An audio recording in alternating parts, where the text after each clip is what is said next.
એ સમય જેને વડીલોને ખબર હોય કે આપણે ગામની બહાર ઉકેડો હોય અને ત્યાં બધા લોટો લઈને જતા, એ લોટો લઈને નીકળ્યો છે અને બુડાણો બોલતો બોલતો જાય છે, હે રણછોડ, હે રણછોડ, હે રણછોડ.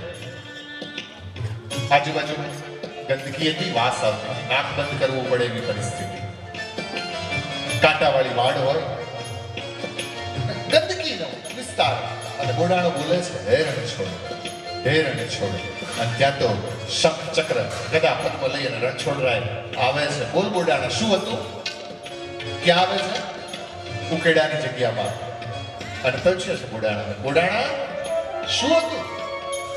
અત્યારે બુડાણો કહે છે, પ્રભુ તમે અહીંયા આવી ગંદકીમાં? પ્રભુ તમે અહીંયા કેમ આવ્યા? એટલે એ સમયે ભગવાન કહે છે કે બુડાણા તું ક્યારનો બૂમો પાડે છે, હે રણછોડ, હે રણછોડ, હે રણછોડ. તે બોલાવ્યો ને હું આવ્યો. ભગવાને શું કહ્યું? બુડાણા તે બોલાવ્યો ને હું આવ્યો. તું ક્યારનો કયા કરો છે ને, હે રણછોડ, હે રણછોડ, હે રણછોડ. અત્યારે બુડાણો જવાબ આપે છે, જોજો, બુડાણો જવાબ આપે છે. બુડાણો કે